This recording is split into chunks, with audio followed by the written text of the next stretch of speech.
Bonjour mes bien-aimés en Christ. Je vous salue au nom de notre Seigneur Jésus et demeurez bénis dans le nom de notre Seigneur Jésus. Nous voici rendus au 8e jour de notre marche spirituelle pour une percée de libération. Dans ce programme de la Pâque à la Pentecôte, dont nous avons reçu instruction du Seigneur de frères.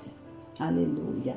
Et qui va s'étendre du premier jour du mois de Nissan, qui est le premier mois de l'année biblique, et qui est aussi le mois de la Pâque. De ce premier jour, qui était le 2 avril, jusqu'au 5 juin, qui est le jour de la Pentecôte. Et nous allons comme ça dans cette marche progressive. Alléluia.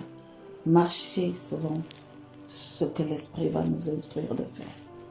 Nous savons que c'est une saison où notre Père a prévu, a promis de nous délivrer de toutes les entraves, de nous libérer de toutes les entraves, de tout ce qui pouvait encore freiner, entacher.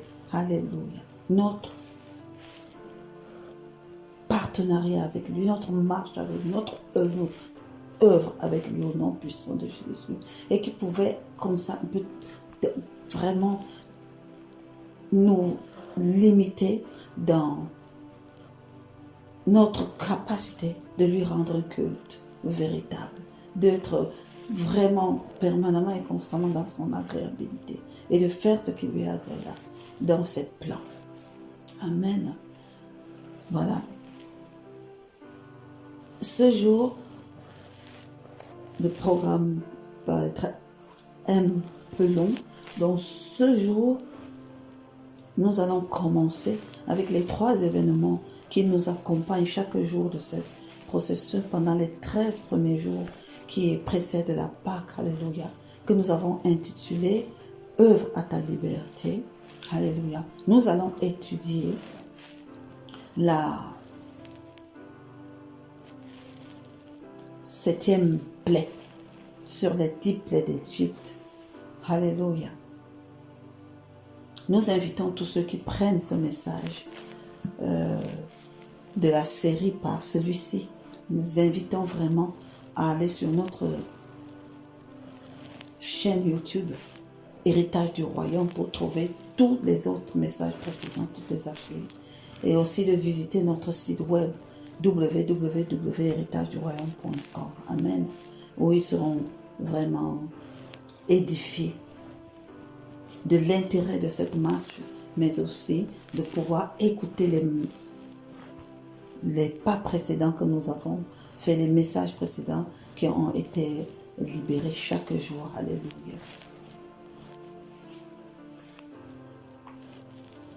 Nous allons lire la parole de Dieu. La 7e plaie dans le livre de Exode, au chapitre 9 du livre d'Exode. Et nous allons commencer la 7e plaie à partir du verset 13, chapitre 9, verset 13, et nous allons le lire au verset 35. Il se passe vraiment des choses merveilleuses dans ce passage. Alléluia.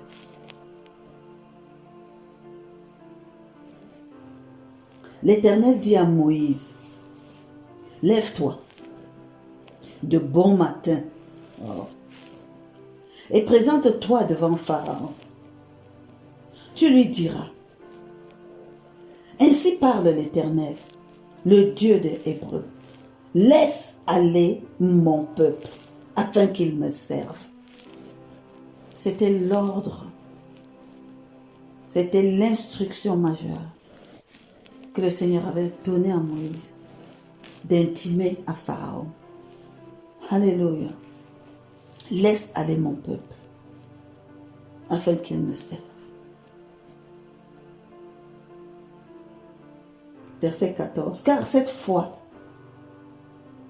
je vais envoyer toutes mes plaies contre ton cœur, contre tes serviteurs, contre ton peuple, afin que tu saches que nul n'est semblable à moi sur toute la terre. Waouh! Waouh! Waouh! Waouh!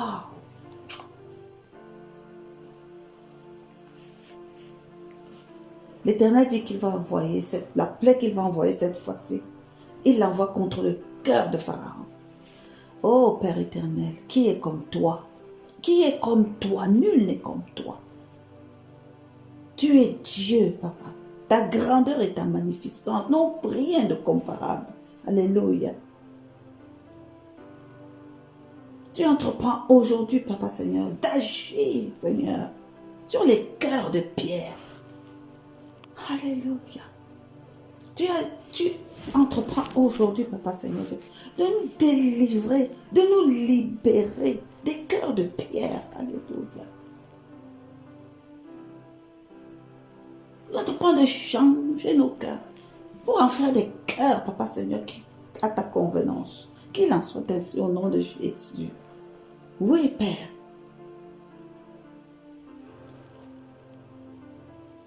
Qu'aucun cœur de pierre, aucun cœur, papa, qui ne te soit agréable, papa Seigneur, ne soit un frein, ne soit plus un frein, Père éternel, dans notre marche avec toi, au nom puissant de Jésus. Je poursuis la lecture. Si j'avais étendu ma main et que j'étais frappé par la mortalité, toi et ton peuple, tu aurais disparu de la terre. Alléluia. Parce que j'expliquais dans le message, dans la 5e plainte, qu'il ne s'agissait pas pour notre Dieu, il ne s'agissait pas pour l'Éternel d'être en bataille. Ce n'est pas un rival de Pharaon. Il est le Créateur, il est l'Éternel Dieu. S'il s'agissait de faire quelque chose à Pharaon, s'il s'agissait, si l'enjeu des 10 plaies d'Égypte était Pharaon, l'Éternel, en un clin d'œil, aurait fini avec toute l'Égypte s'il veut. Ça lui appartient. C'est lui le Créateur. Mais l'objectif n'était pas Pharaon. Le but, son objectif, c'était son peuple. Son objectif, c'était son peuple. Son objectif, c'était ouvrir les yeux à son peuple et délivrer du peuple d'Égypte. Des liens et de l'aveuglement et de l'aliénation dans lesquels ils étaient entrés depuis les 400 ans d'esclavage en Égypte. Le but, c'était que le peuple, son peuple qui s'était choisi, ait un regard différent sur lui, comprenne et voit qui est ce Dieu, qui est le Dieu de leur père, et qui désormais dit, je veux être votre Dieu et vous, mon peuple. Son enjeu, c'était son peuple, ce n'était pas Fran. Et voici, dans ce verset, que l'Éternel lui-même dit, si j'avais étendu ma main et que j'étais frappé par la mortalité, toi et ton peuple, tu aurais disparu de la terre. Si c'était ça mon objectif, non. Mais, je t'ai laissé subsister, afin que tu vois ma puissance, et que l'on publie mon nom par toute la terre. Alléluia. Qu'on voit mon nom, et qu'on publie mon nom dans toute la terre. Parce que tu te positionnes là comme un très grand maître des choses. Les gens te considèrent là comme si tu avais créé toutes ces choses. Je viens te dire, Pharaon, que c'est moi, Jéhovah. C'est moi, Yahweh. C'est moi qui ai créé toutes ces choses. Alléluia.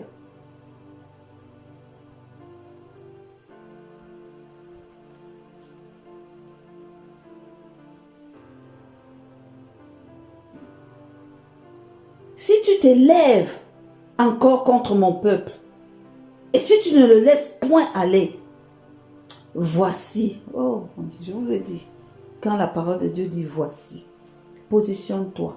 Et ce que tu vas lire, lis-le comme si ce n'était pas il y a des milliers, des mille d'années, non. Comme si c'était aujourd'hui et que tu es partie prenante de ce qui se passe. Alléluia. Voici, je ferai pleuvoir demain, à cette heure, une grêle tellement forte qu'il n'y a point eu de semblable en Égypte depuis le jour où elle a été fondée jusqu'à présent. Du jamais vu. Je vais faire bouger les éléments de ma création, car je suis le créateur, de la manière que vous n'avez jamais vue.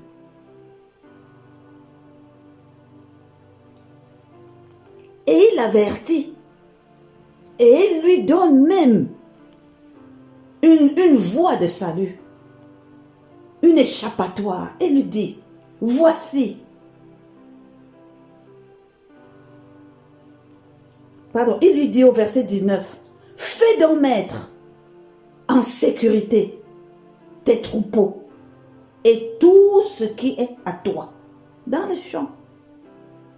La grêle tombera sur tous les hommes et sur tous les animaux qui se trouveront dans les champs et qui n'auront pas été recueillis dans les maisons, et ils périront. Ceux des serviteurs de Pharaon qui craignirent la parole de l'Éternel firent retirer dans les maisons leurs serviteurs et leurs troupeaux. Ça commence à changer. Même dans le monde de Pharaon, leurs yeux se sont ouverts et commencent à voir qui est le véritable Dieu. Ils commencent à voir la puissance de ce Dieu de Moïse. Alléluia. Ils commencent à voir la puissance de Dieu de ce peuple. Alléluia. Ils commencent à voir la puissance de mon Dieu. Alléluia. Ils commencent à croire à ces avertissements. Ils commencent à croire en ce qu'il libère comme parole. On dit que ceux du peuple d'Égypte qui craignirent l'Éternel ont obéi. Ils ont fait. Alléluia. Changement de cœur. Changement de cœur. Alléluia.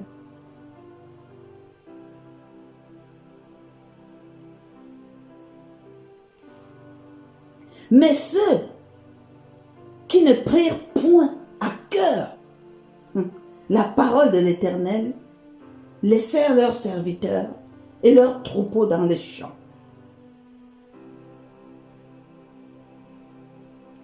Il y a toujours ceux qui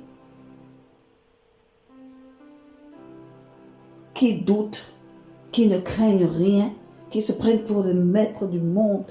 Il y a toujours ceux qui ne considèrent pas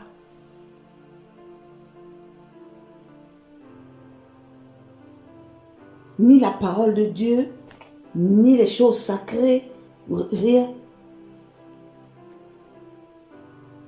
Et ils ne font qu'à leur tête.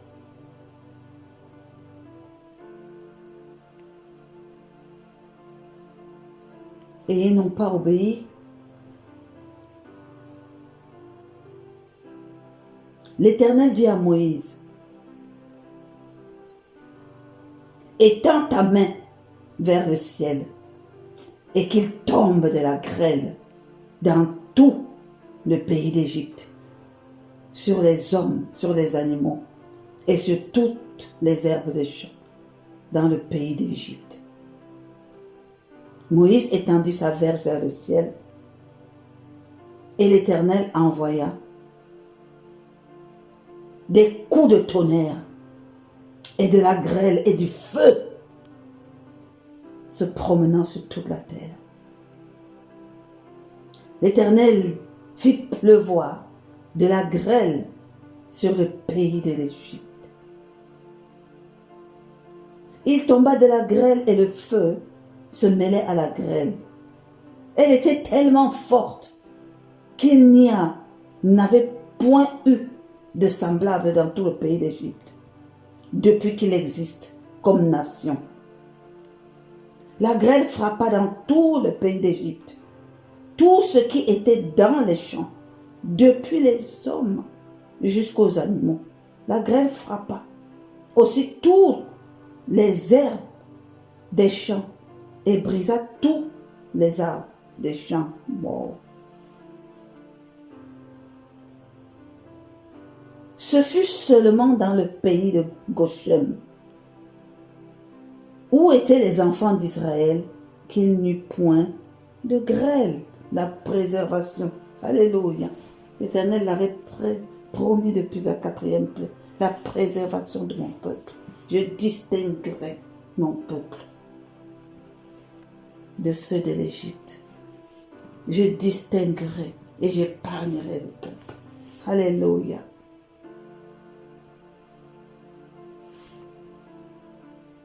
Pharaon fit appeler Moïse et Aaron et leur dit, cette fois, j'ai péché. C'est l'Éternel qui est le juste. Et moi et mon peuple, nous sommes les coupables. Reconnaissance. Dieu dit qu'il agit sur les cœurs. Que la plaie qu'il libère, c'est pour agir sur les cœurs. Les cœurs de pierre vont devenir des cœurs de chair. Les cœurs des orgueilleux vont devenir des cœurs des repentants.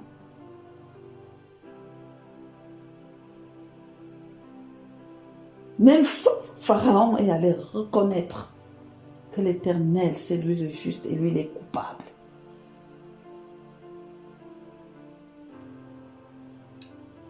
Quand cette saison, oh Dieu de gloire, papa, où tu as entrepris de nous libérer, papa Seigneur, de tout ce qui pouvait nous entraver.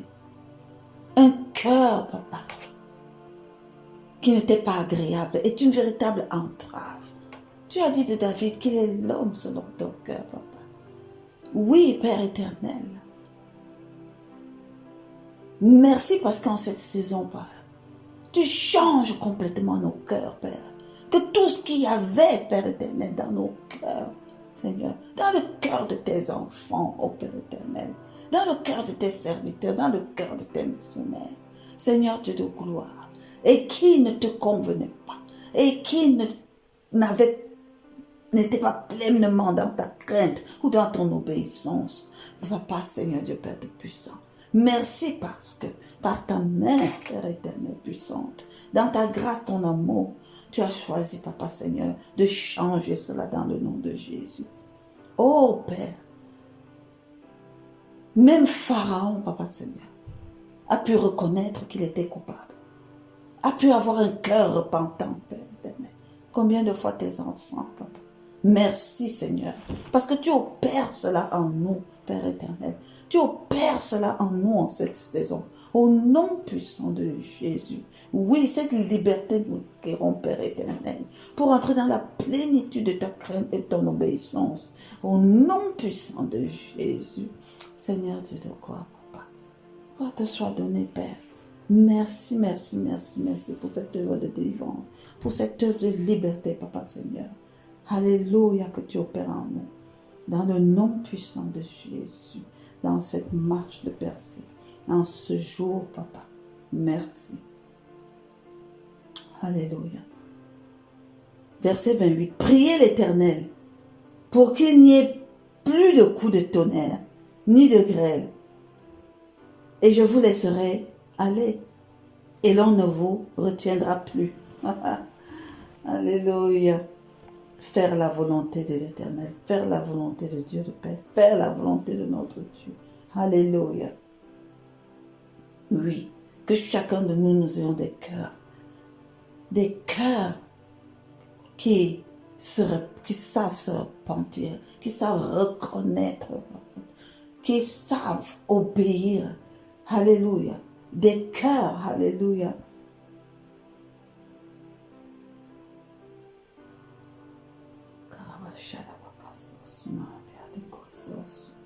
Alléluia, alléluia, alléluia, alléluia, alléluia. Karaboshante. Karabasharabasa. Qui font les choses selon les plans de l'Éternel. Alléluia. Moïse lui dit, quand je sortirai de la ville, je lèverai mes mains vers l'Éternel. Les coups de tonnerre cesseront et il n'y aura plus la grêle, afin que tu saches que la terre est à l'Éternel. Alléluia. La parole de Dieu nous dit, c'est dans le livre de Job. J'aime énormément le livre de Job. Parce que le livre de Job nous révèle tellement les choses concernant la création. Alléluia. Nous révèle que le tonnerre, c'est la voix de l'Éternel. Alléluia. Lorsqu'il s'adresse à ses anges. Alléluia. Lorsqu'il parle à la création. Alléluia. Que ce tonnerre, que ces coups de tonnerre qui sont relâchés, c'est l'Éternel qui donne les ordres aux éléments de sa création pour agir. Alléluia. Ce qu'il a promis de déverser complet, c'était les grêles. Mais les coups de tonnerre qui précédaient les grêles étaient pour donner ordre aux éléments de la création. Alléluia. D'agir. De se mouvoir. Alléluia. Et la création obéit à son créateur. Amen. Et la violence, la puissance de déferlement de la graine prennent le feu. Alléluia. La voix de l'Éternel, quand elle tonne, quand elle gronde. Alléluia.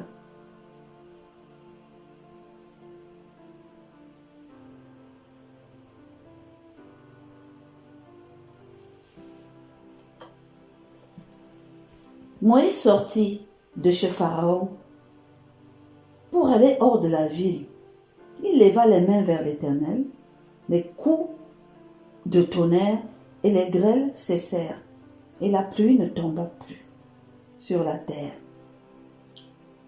Pharaon, voyant que la pluie, la grêle et les coups de tonnerre ayant cessé, a continué de pécher, et il a endurci son cœur, lui et ses serviteurs. Le cœur de Pharaon s'endurcit, et il ne laissa point aller les enfants d'Israël, selon ce que l'Éternel avait dit par l'intermédiaire de Moïse. Alléluia. N'oublions pas que l'Éternel avait dit, j'endurerai le cœur de Pharaon. Parce que Dieu le Créateur, l'Éternel Dieu le Père, le grand je suis, doit d'abord dérouler tout le processus de délivrance. Parce que son peuple, la délivrance et la mise en liberté de son peuple doit arriver à son terme. Alléluia. Doit être entier, total. Donc il y avait ce processus en cours et ça doit être fait. Amen. Donc même le cœur de Pharaon qui s'était déjà transformé, c'était la volonté du Père que son cœur reste endurci, afin que le peuple qu'il venait délivrer soit délivré. Dans le nom puissant de Jésus. Parce que le peuple devait voir et comprendre et être convaincu de la grandeur et de la puissance de Dieu, de leur Père et de leur Dieu. Et d'en fait, et que chacun au fond de lui en fasse son Dieu. Alléluia. Qu'il en soit ainsi au Père éternel. Dieu de gloire, Papa. Que tu animes dans nos cœurs, Esprit Seigneur, Dieu Père Tout-Puissant. La reconnaissance de celui que tu es. Du puissant, du grand que tu es. Dans le nom de Jésus. Nous louons, nous célébrons ta grandeur infinie, ô Dieu de gloire, Papa. Qui est comme toi? Nul autre n'est comme toi, Papa. Il n'y a aucun Dieu comme toi. Tu es éternel. Tu es l'éternel. Tu es le grand je suis. Oh Dieu de gloire, Papa.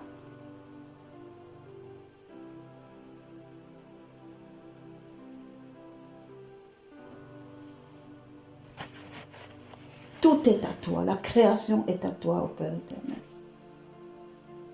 C'est toi qui fais les prodiges, les miracles. Ta renommée est répandue sur toute la terre. Père, que toute la création te loue. Tu es digne, tu es grand. Alléluia.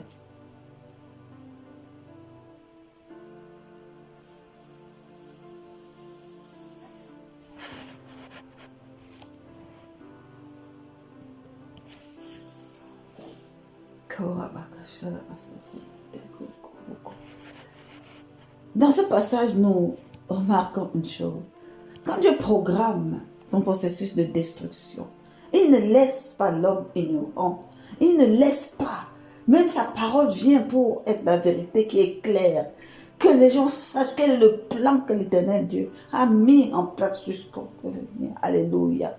Il a dit qu'à la fin des temps, même la connaissance va augmenter. Parce que nul ne doit ignorer ce qui arrive.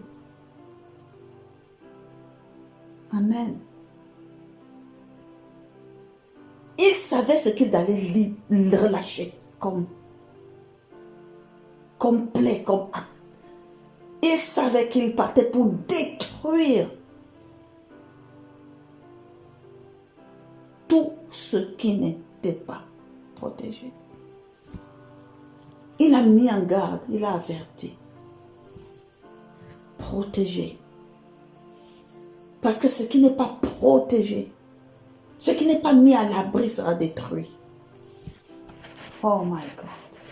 Qui peut dire qu'il ignorait cela? Si ce n'est que les rebelles. Il a même donné l'opportunité aux enfants d'Égypte, pas seulement de Goshen, de pouvoir échapper à cette destruction. Il en est de même pour nous aujourd'hui. Alléluia. Dans toutes choses. Ce qui n'est pas mis à l'abri. C'est pour ça que la parole de Dieu nous invite. La parole de Dieu nous exhorte à demeurer en notre Seigneur Jésus-Christ. À demeurer caché dans le roc, solidement accroché à notre Seigneur Jésus. Que notre foi soit ferme. Alléluia.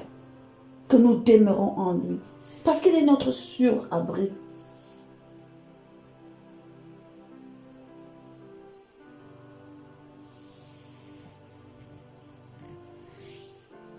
Ce qui n'est pas protégé sera détruit. Quel que soit ce que c'est dans nos vies, si nous ne confions pas nos familles à l'Éternel, en le mettant à l'abri du sang de Jésus, ça sera détruit. Si nous ne confions pas nos affaires, si nous ne confions pas nos possessions, si nous ne confions pas notre âme, notre cœur, si nous ne confions pas nos enfants, si nous ne confions pas notre mariage, si nous ne confions pas nos familles, si nous ne confions pas nos ministères, nos œuvres, etc. à l'Éternel, couvert par le sang de Jésus, caché dans le roc, ça sera détruit au nom puissant de Jésus. Et l'Éternel vous en avertit. Amen.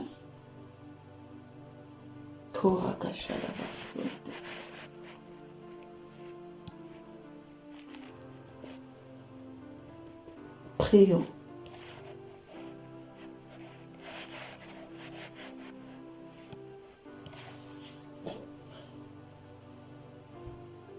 Prions pour la grâce.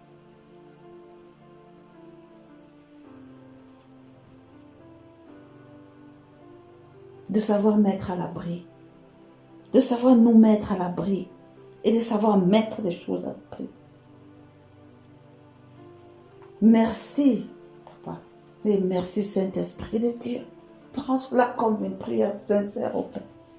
Parce que vraiment, opère cela en nous. Dépose cela en chacun de nous. Chacun de tes enfants qui prient. Chacun de ceux qui veulent marcher avec toi. Cette grâce, Papa, de savoir mettre les choses à l'abri. Au nom puissant de Jésus. Quelle que soit la forme. Papa, accorde-nous la grâce et la capacité. Par la puissance de ton esprit agissant. De savoir mettre les choses à l'abri. Accorde-nous la grâce, Papa. De savoir nous préparer à tout niveau.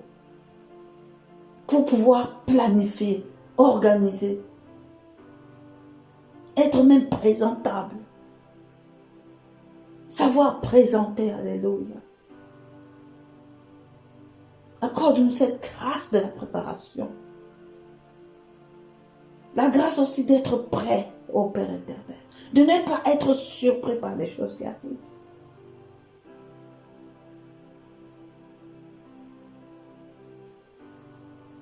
D'être prêt et de savoir saisir les bonnes opportunités. De savoir entendre et obéir. Et de faire, alléluia. Rends-nous sensibles, alléluia.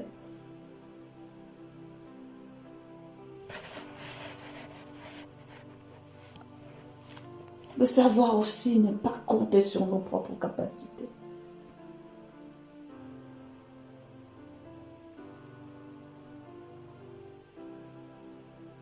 Alléluia.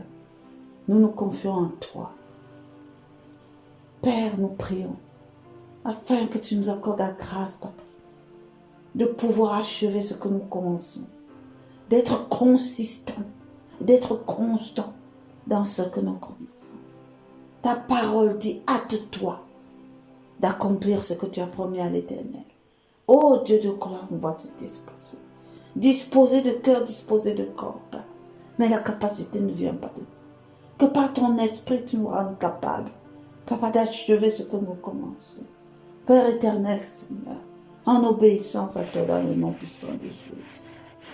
Merci, papa, parce que c'est ce que tu as promis à Zorobabel. Tu lui avais dit, papa, d'aller bâtir ce temple. Et que malgré tout ce que les gens pouvaient penser, ce qui est sûr, tu as mis le niveau dans ses mains. Et tu lui as dit grâce, grâce, grâce, car il achèvera, papa. Oh Père, ma prière aujourd'hui, c'est ça. Dans ce programme, papa Seigneur, de la marche de percée, je te prie, oh Dieu, Père, que cette proclamation, cette parole soit vivante dans ma vie. Grâce, grâce, grâce. Alléluia. Car j'achèverai, papa Seigneur Dieu de gloire, cette marche qui a été commencée au nom puissant de Jésus. Oh Père, béni sois-tu. Merci pour le cœur de repentance. Merci pour ces cœurs que tu transformes aujourd'hui. Merci au Père éternel. Parce que désormais, nous pouvons dire Alléluia. Nous avons un cœur, Alléluia, qui plaît à Père. Alléluia. Un cœur, Père éternel, de chair, qui sait faire des choses qui te sont agréables. Un cœur d'obéissance, un cœur de repentance. Seigneur, je peux tout ça. Un cœur plein de crainte de l'Éternel. Alléluia.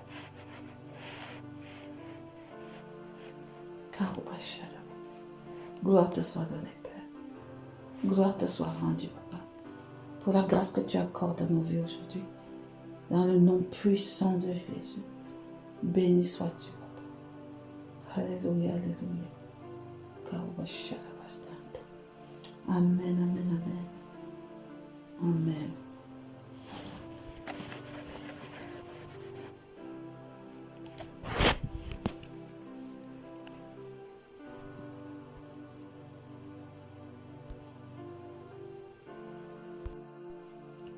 Notre deuxième point, en ce jour 8, concerne la période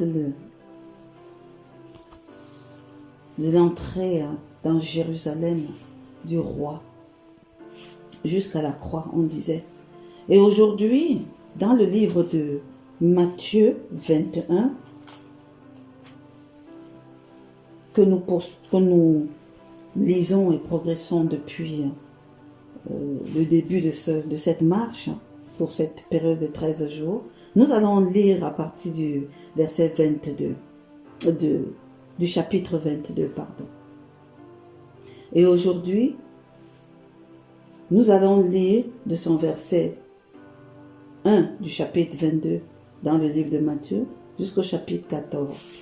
Amen. Jésus prenant la parole, leur parla de nouveau en parabole. Le royaume des cieux est semblable à un roi qui fit des noces pour son fils.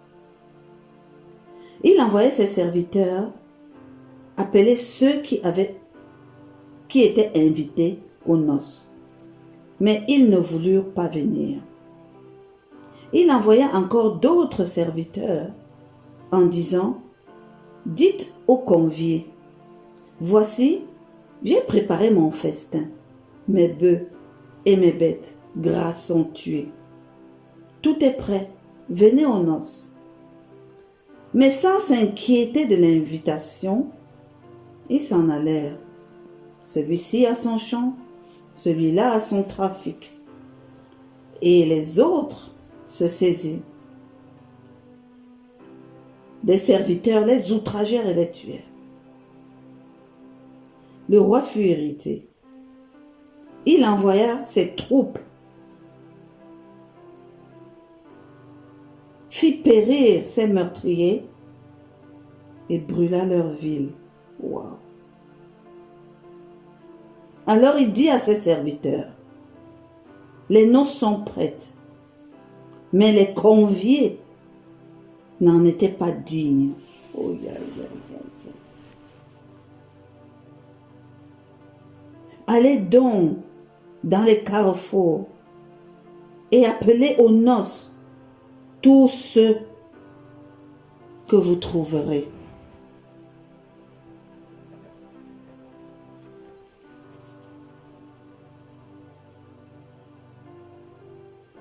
Ses serviteurs allèrent dans les chemins, rassemblèrent tous ceux qu'ils trouvèrent, méchants et bons, et la salle des noces fut pleine de convives. Le roi entra pour voir ceux qui étaient à table, et il apparut là un homme qui n'avait pas revêtu l'habit de noces.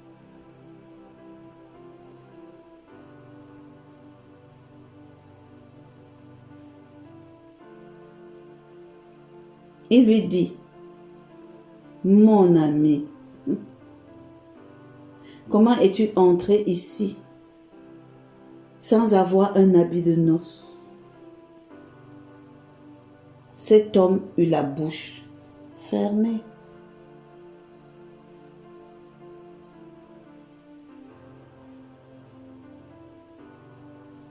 Alors, le roi dit au serviteur, « Liez-lui les pieds et les mains, et jetez-le dans les ténèbres du dehors, où il y avait les pleurs et les graissements de dents. Car il y a beaucoup d'appelés, peu d'élus. » Voilà par quel mot cette histoire de notre Seigneur Jésus aux hommes, aux pharisiens et tout autre type de penseurs qui l'entouraient a relâché. Mes frères, mes sœurs, il y a ici beaucoup de notions. Ce sont des passages, ce sont des paraboles qui ont déjà été prêchées plusieurs fois et de toutes les manières possibles. Je vous ai dit que dans ce processus, le but n'est pas d'être dans les prêches ou de faire des enseignements profonds. Le but, c'est d'être conduit par le Saint-Esprit pour saisir les points que l'éternel Dieu de gloire veut toucher en chacun de nous pour nous libérer des entraves à notre communion avec lui. Alléluia. Pour nous libérer. Donc nous n'entrons pas dans un commentaire d'exhortation quelconque ou de prêche quelconque, non. Revenons, moi je vais partager avec vous quelques points saillants qui ont touché, que je reçois de l'Esprit. Et je vous invite aussi à relire ou à retravailler ces passages, parce que certainement l'Esprit de Dieu va, pour chacun d'entre nous, pour chacun d'entre vous, l'éclairer sur les points saillants dont il doit se servir pour élever des prières de supplication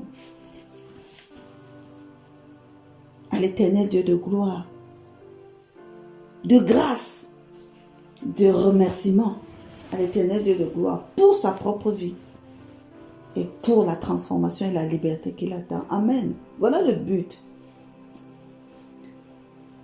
Moi, le premier, au-delà de la noce, etc., nous savons que la parole de Dieu nous dit que le plan du Père, c'est pour conduire à la noce, qui aura de grandes noces de notre Seigneur Jésus, avec sa fiancée, aujourd'hui sa fiancée, son épouse, qui est l'Église. Alléluia. Nous savons que le point culminant de ce en quoi nous croyons parle des noces déjà. Ça, ce n'est qu'une image, une allégorie que notre Seigneur Jésus utilise pour essayer de faire comprendre certaines choses aux gens qui l'entourent. Alléluia.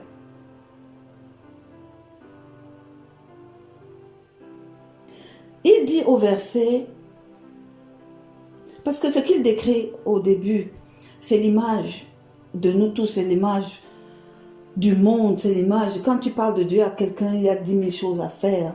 Même quand il a même déjà cru, tout ce qu'il a fait passe avant ce qui concerne l'Éternel, Dieu de gloire. Ce n'est pas nouveau. On minimise les choses, etc. Donc, quand tu invites même quelqu'un à un programme, non, il a 10 000 choses à faire. Quand tu peux même juste avoir envie de dormir, etc. Donc, c'est pas surprenant que quand le roi fait quelque chose, un mariage, quand quelqu'un marie son fils, c'est un événement de bonheur, c'est un événement important dans la vie de quelqu'un. Donc, si tu as une petite considération pour la personne, tu l'honores en assistant, en répondant à son invitation. Mais le monde est comme ça.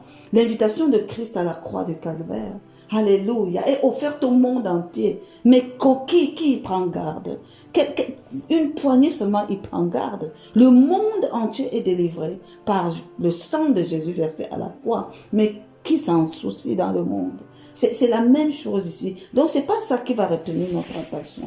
Moi, je regarde surtout quelles sont les raisons pour lesquelles les choses se passent comme ça. Qu'est-ce que notre Seigneur relève comme situation? Parce que c'est ça qui doit nous interpeller, afin que nous soyons transformés. Alléluia. Afin que nous ne fassions pas comme ceux-là, afin que nous ne commettions pas les mêmes erreurs. Alléluia. Parce que nous avons reçu la vérité dans les Écritures et les clés, la révélation. Amen. Notre Seigneur dit ici,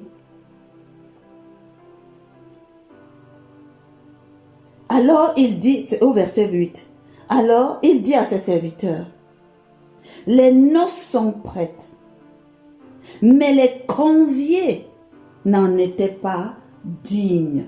Qu'est-ce que ça signifie? Les conviés n'en étaient pas dignes. Donc, ce qui peine le cœur du Père, c'est qu'il avait invité des personnes, mais les personnes ne sont pas trouvées dignes de son invitation. Oh, Rabachante, digne de son invitation. Quand je comprenais le sens du mot dignité, c'est lorsque, dans le livre de l'Apocalypse, Jean décrivait une situation et il disait, on se demandait qui. Tout le monde était en pleurs parce qu'on n'avait pas trouvé qui pouvait ouvrir le livre des 7 sceaux afin de permettre au Dieu créateur de pouvoir poursuivre le processus de ça. Qui? Et la parole de Dieu dit, ne peut pas.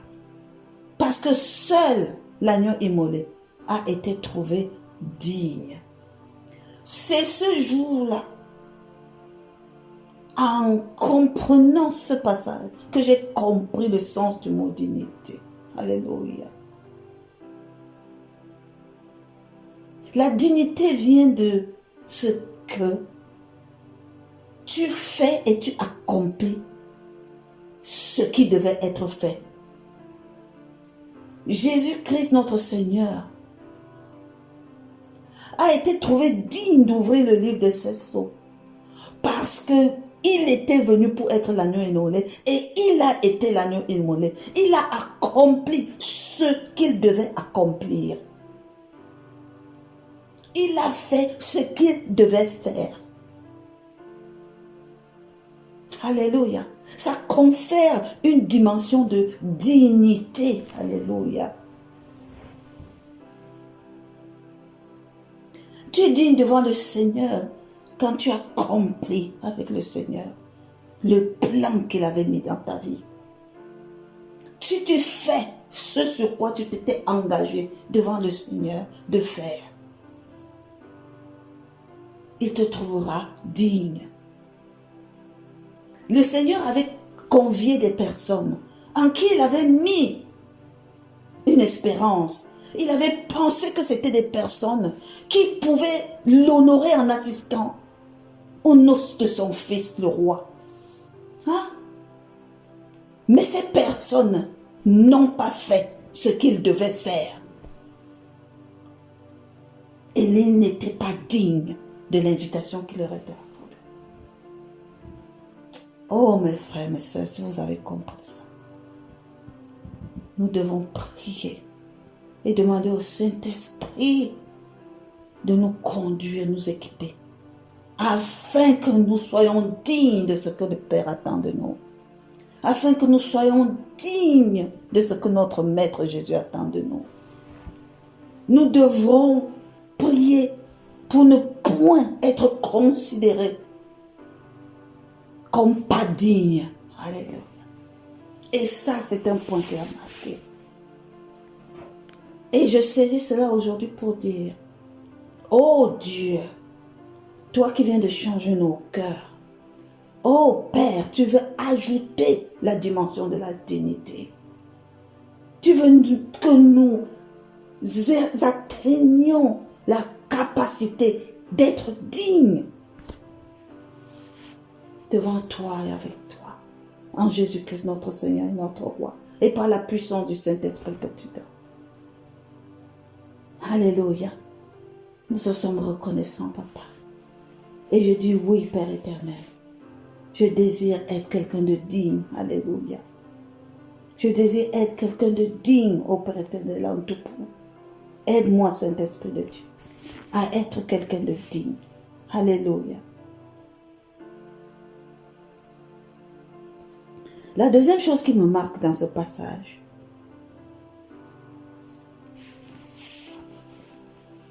c'est que lorsque le roi dit à ses serviteurs, allez dans les carrefours. Les carrefours représentent la croisée des chemins, d'où qu'ils viennent, où qu'ils aillent. Quelle que soit la destination, c'est-à-dire le rendez-vous qu'ils avaient, quelle que soit la destination qu'ils vont, quel que soit l'endroit où ils vont, quel que soit d'où ils viennent, quel que soit qui ils sont, parce qu'on précise même ici, méchants ou bons, peu importe.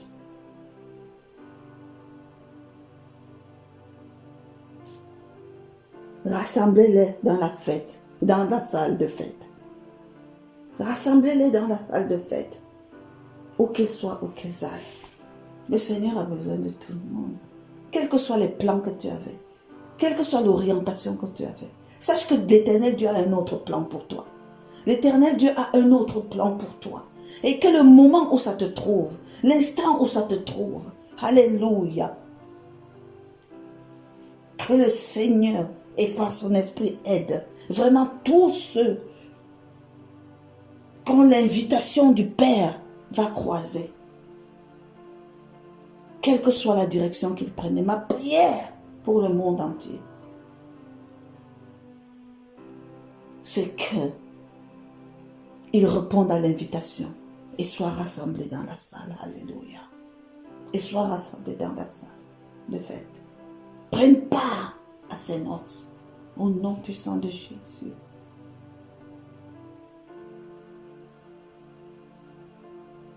Le troisième point, c'est pour dire ce que je viens de dire, c'est pour donner la volonté du Père, le cœur du Père, d'avoir le monde entier, d'avoir tout. le monde, rassemblés à ces noces de notre Seigneur Jésus et de son Église. C'est une vue de rassemblement, alléluia, et de bâtissement, non seulement du royaume de Dieu, mais pour apprêter la fiancée. Alléluia. Le roi entra pour voir ceux qui étaient à table. Et il aperçut là un homme qui n'avait pas revêtu d'habit de noces. Il lui dit, mon ami, comment es-tu entré sans avoir un habit de noces? Et la parole nous dit, cet homme eut la bouche fermée.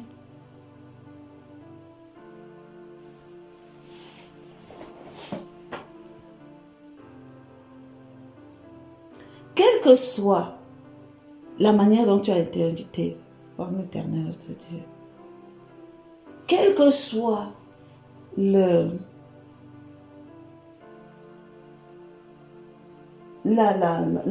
non-préparation que tu peux avoir, lorsque tu as rencontré le Seigneur, quel que soit, il est important, malgré tout, de prendre conscience et de considérer ce à quoi tu réponds. Si l'invitation est venue te trouver en route, tu ne vas pas en aveugle.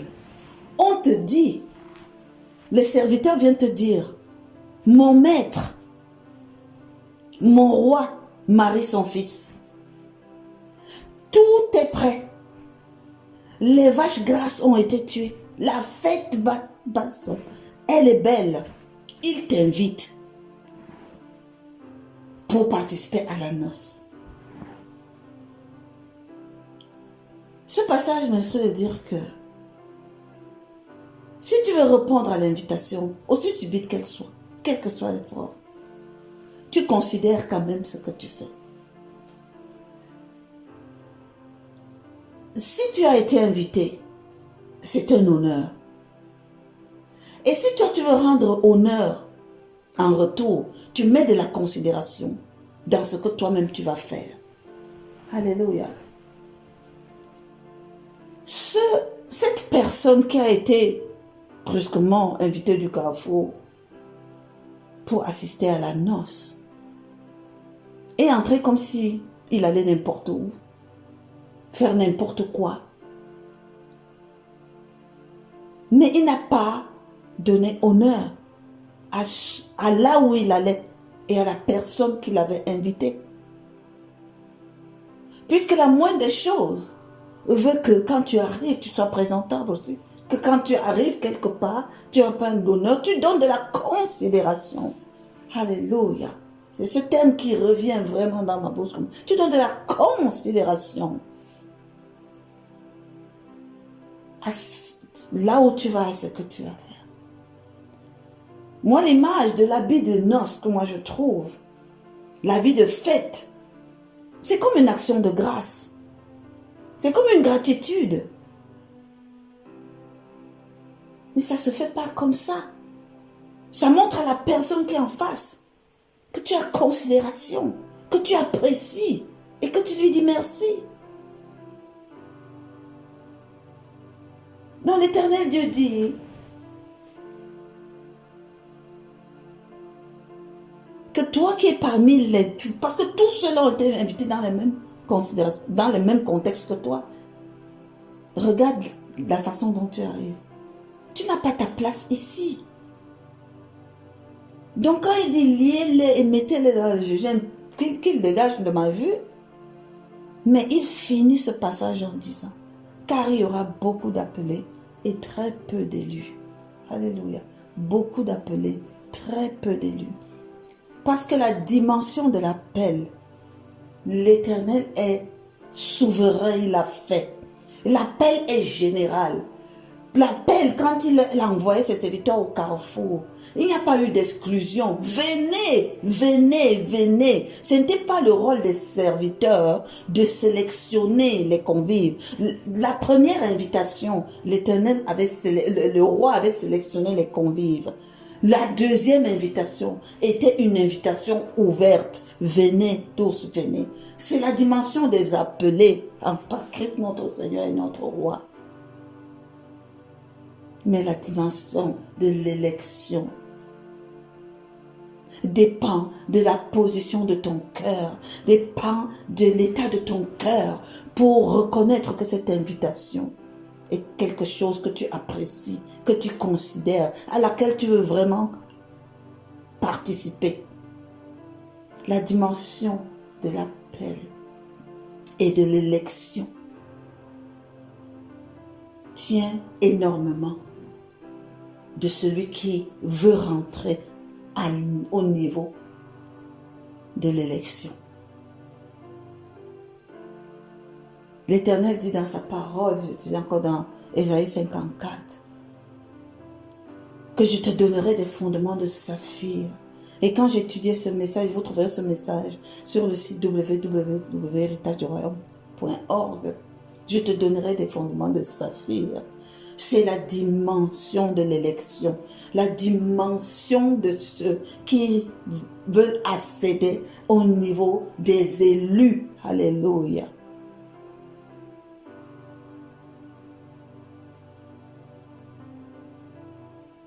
Parce qu'ils ont soif et faim de ces fondements qui fondent des élus du Père. Alléluia. Gloire, gloire. Gloire. Merci, Papa. Merci pour le sens de la dignité que tu veux me donner. Merci pour le sens de la considération que tu veux qu'on s'imprègne et que tu veux que l'on puisse inscrire cela dans nos mentalités, dans nos comportements. Merci pour cette dimension, Papa, d'élection. Alléluia. Gloire te soit donnée. Parce que tu veux nous upgrader.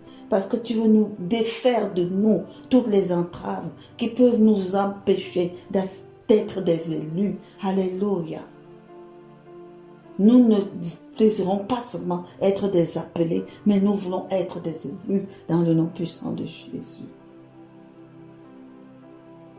Merci au Père éternel. Merci Jésus-Christ, notre Seigneur et notre Roi, qui a pris le temps encore de pouvoir parler ainsi à ton peuple avant d'aller accomplir ta passion. Parler ainsi à tous ceux, Seigneur, qui auprès de toi, alléluia, s'agitaient pour te faire mourir à la croix. Gloire te soit donnée. Merci Saint-Esprit pour la lumière, l'éclairage et la sagesse des révélations que tu nous donnes dans le nom puissant de Jésus. Amen.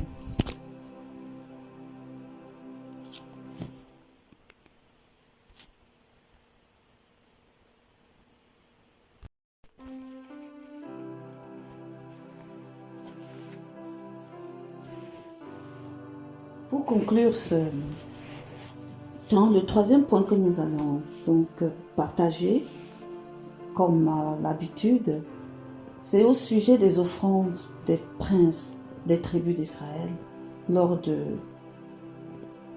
la dédicace du tabernacle et le commencement du sacerdoce. Alléluia. Pour rendre un culte agréable à l'Éternel selon ce que les instructions que l'Éternel lui-même avait dit. Et nous disions que ce jour-là, les princes de chaque tribu, les 12 tribus d'Israël, sont venus tour à tour, un prince par jour, apporter pour le compte de sa tribu, toute sa tribu, des offrandes au tabernacle, des offrandes à l'autel, et élever une prière dont la quintessence était particulièrement d'obtenir la grâce de vraiment être assis et de pouvoir évoluer dans les bénédictions et la grâce de ce qui était placé sur leur vie. Vous savez que dans ces temps,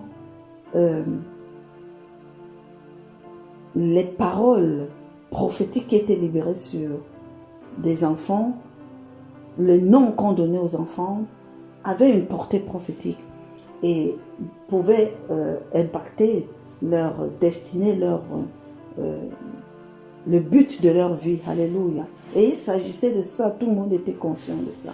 Donc nous nous sommes inspirés des bénédictions que Jacob, Israël donc, a fait sur ses enfants,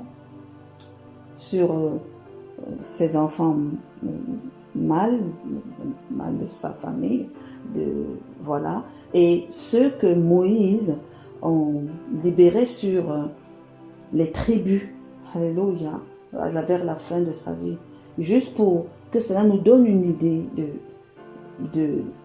des prophéties, des bénédictions, des paroles, j'allais dire ça comme ça, prophétiques qui ont été libérées sur chacun des enfants de Jacob ou des tribus qui avaient été établies, alléluia. Parce que l'un dans l'autre, ça permet que nous puissions voir les différents aspects sur lesquels nous pouvons vraiment nous aussi être bénis ou être éclairés, alléluia. Donc, aujourd'hui, nous allons regarder l'offrande de la famille de Éphraïm. Et demain, ça sera la famille de la tribu de Manassé. Nous savons que Éphraïm et Manassé, ceux qui lisent la Bible, ne sont pas les enfants directs de Jacob, mais ce sont les premiers fils de Joseph. Lorsque Joseph est allé en captivité en Égypte et qu'il a trouvé grâce aux yeux du Pharaon, qu'il a fait premier ministre, dont il a commencé après que ses frères croyant le faire tuer, a été épargné par Lévi, je crois, l'un de ses frères, je ne sais plus lequel exactement, l'a épargné en le mettant dans un puits d'où il a été délivré vraiment par la main de Dieu. Alléluia. Et pour aller accomplir sa destinée en Égypte. Et là-bas, quand il a été honoré par Pharaon, il a occupé des hautes fonctions, dont il a eu une famille, il a épousé une femme égyptienne, et ils ont eu 2 premiers enfants.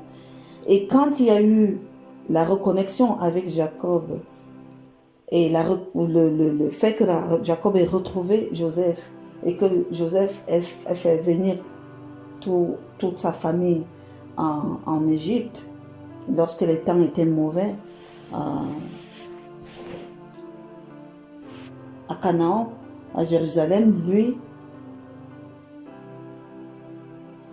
il a amené ses 2 fils vers son père, qui était déjà à sa vie, pour le lui présenter, pour qu'il soit béni. Et nous savons l'histoire, ce que l'histoire nous raconte, que Jacob, qui ne voyait presque plus, a croisé ses mains pour bénir les enfants, et le cadet a été béni en prééminence sur l'aîné. Amen. Mais ceci pour dire que Jacob a adopté les 2 enfants de Joseph pour en faire ses enfants, et Joseph, par conséquent, était déjà lui adopté par l'Égypte, parce que c'était presque une adoption que Pharaon avait fait de Joseph. Amen. Donc Joseph quittait les tribus d'Israël, et ses 2 premiers fils rentraient maintenant dans la lignée. D'où le fait que par la suite, quand les enfants de Jacob ont été cités pour constituer les tribus, nous savons qu'il y avait 12 tribus, Jacob a eu 12 enfants, mais ce n'est pas tous les enfants qui sont dans la tribu. Les Lévites ne font pas partie de la tribu, Lévi ne fait pas partie des tribus et Joseph ne fait pas partie des tribus. Mais ces deux places ont été occupées par Ephraïm et Manassé, qui sont des enfants de Joseph.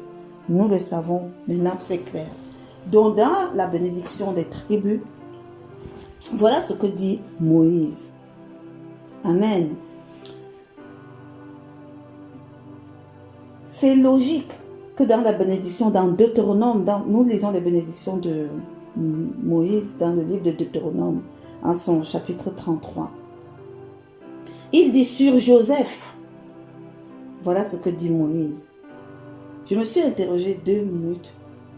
Je me suis dit, mais les tribus, il n'y avait pas Joseph. Pourquoi Moïse dit sur Joseph? Mais c'est en lisant la bénédiction que je comprends pourquoi il dit sur Joseph. Parce que forcément, ça coule sur Ephraïm et Manassé. Parce qu'il termine sa bénédiction par Ephraïm et Manassé. Et je dis, waouh Seigneur, ça va de soi. Alléluia. Voilà ce qu'il dit sur Joseph. Son pays recevra de l'Éternel en signe de bénédiction le meilleur don du ciel, la rosée. Alléluia. Les meilleures eaux qui sont en bas, les meilleurs fruits du soleil, les meilleurs fruits de chaque mois. Que quelqu'un saisisse cela. Alléluia. Moi-même je possède. Les meilleurs produits des antiques montagnes, les meilleurs produits des collines séculaires. Alléluia. Les meilleurs produits de la terre et de ce qu'elle renferme. Oh. Que la grâce de celui qui apparut dans le buisson devant Moïse vienne sur la tête de Joseph, vienne sur ma tête au nom de Jésus, sur le sommet de la tête du prince de ses frères. De son taureau premier-né, il a la majesté. Qui est le taureau premier-né de Joseph? C'est Ephraïm. Donc Ephraïm a la majesté. Ses cornes sont les cornes de buffle. Avec elles, il frappera tous les peuples, jusqu'aux extrémités de la terre. Elles sont les myriades d'Ephraïm. Elles sont les milliers de Manassé. Alléluia. Donc la bénédiction libérée sur la tête de Joseph, la bénédiction libérée au nom de Joseph, sur Joseph, coule forcément dans la vie de Ephraïm et Manassé. Amen. Quand dans la suite de la Bible, on connaît un peu l'histoire d'Ephraïm. C'était un grand guerrier, il a été le roi des 10 tribus. Amen. Avant même que David ne vienne être le roi de tout Israël, ça a toujours été un peu divisé, séparé. Et il a régné sur 10 tribus. Alléluia. Pendant que Juda ne régnait que sur 2 tribus. Dans les myriades d'Ephraïm, on sait de quoi il s'agit.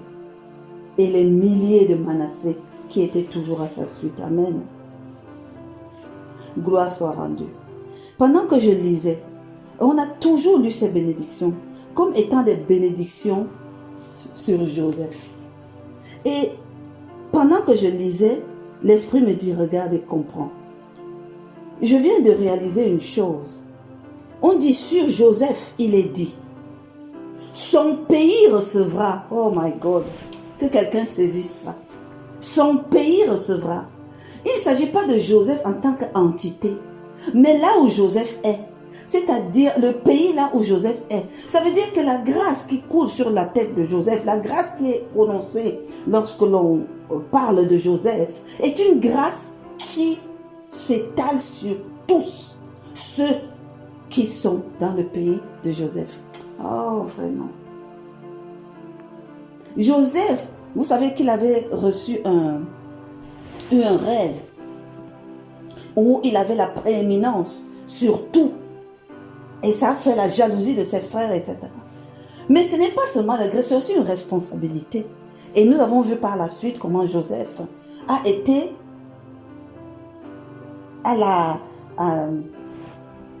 utilisé par le Seigneur pour le salut de sa famille. Et ici, je viens de voir que quand nous lisons ces bénédictions, gloire à Dieu, positionnons-nous, alléluia, parce qu'il s'agit des bénédictions que l'Éternel va déverser sur le pays, alléluia. Et quand il a promis un bon pays à ses enfants, je prie et je proclame que je vis dans ce pays, alléluia, que je vis dans ce pays qui reçoit ses grâces. Son pays recevra de l'Éternel en signe de bénédiction les meilleurs dons du ciel de la rosée. Qu'il en soit ainsi, là où je vis, mon pays recevra ces dons dans le nom de Jésus. Alléluia. Que quelqu'un se saisisse de cela. Mais cette fois-ci avec plus de conviction, en sachant qu'il ne s'agit pas de Joseph seulement en tant que personne, mais qu'il s'agit du pays de Joseph. Alléluia. Gloire à Dieu. Béni sois-tu, Papa. Merci, Saint-Esprit. Et ça coule forcément dans la vie d'Éphraïm et dans la vie de Manassé. Alléluia. Merci. Merci, Seigneur, pour tes bénédictions. Je déclare que nous sommes bénis. Alléluia, en Jésus-Christ. Je déclare, Père éternel, que toutes ces choses, Papa Seigneur, coulent dans le pays où tu m'établis. Coulent, Papa Seigneur, dans les fonctions où tu m'établis. Coulent, Papa Seigneur, partout où tu m'établis. Au nom puissant de Jésus. Alléluia. Jetons un coup d'œil sur ce que dit Jacob lui-même, le père de Joseph, sur Joseph. Alléluia.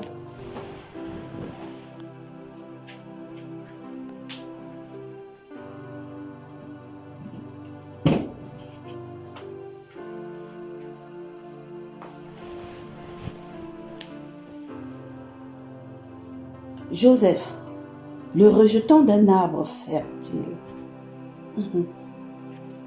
Oui, Jacob a été fertile. Abraham n'a eu qu'un seul enfant. Isaac en a eu 2, mais Jacob en a eu 12.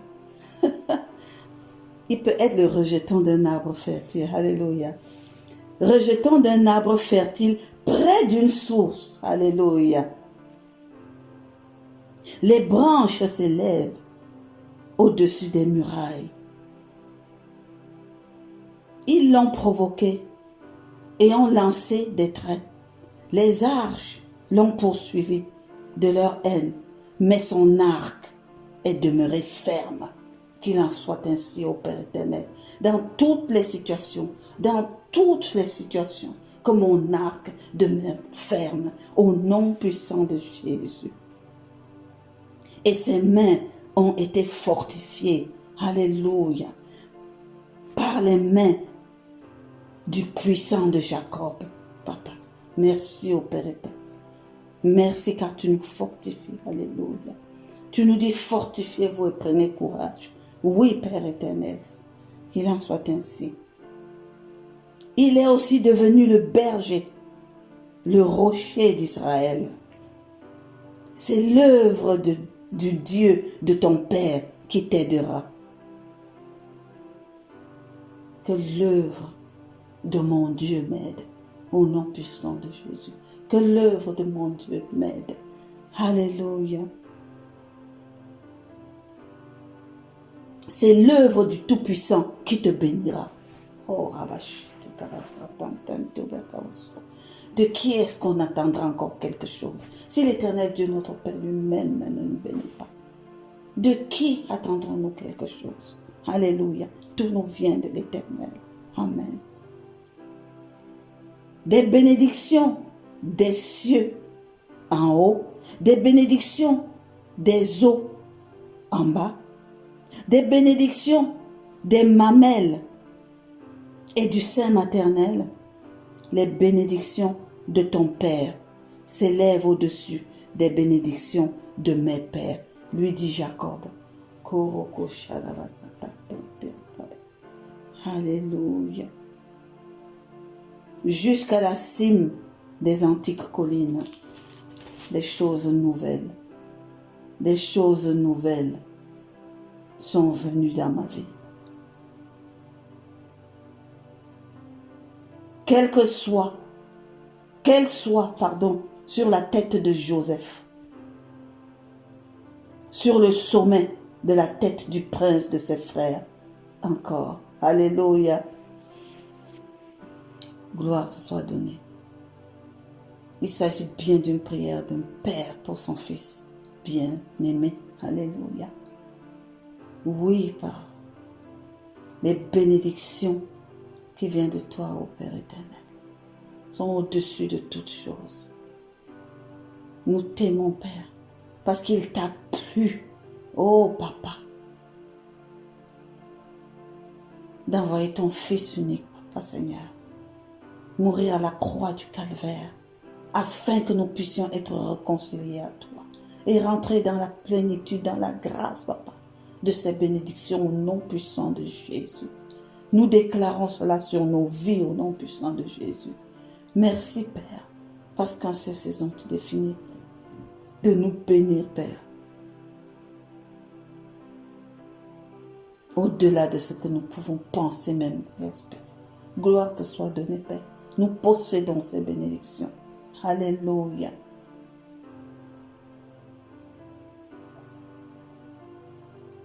Merci, Papa, pour cet enseignement, pour cette révélation. Merci, Père, pour tout ce dont tu nous délivres aujourd'hui, oh Père. Tu nous libères aujourd'hui, afin que nous progressions, que nous allons pleinement, Père éternel, dans ton partenariat, dans le service avec toi, Père éternel, pour t'adorer, te louer, te célébrer, Père, et œuvrer avec toi de la manière que tu es agréable. Au nom puissant de Jésus, qu'il en soit ainsi. Alléluia. Mes bien-aimés, j'espère que vous avez apprécié ce message. C'est comme moi-même je l'ai apprécié. Merci Saint-Esprit pour la conduite. Demeurez en Jésus-Christ notre Seigneur et notre Roi. Demeurez bénis. Alléluia. Et moi je vous dis à demain. Shalom.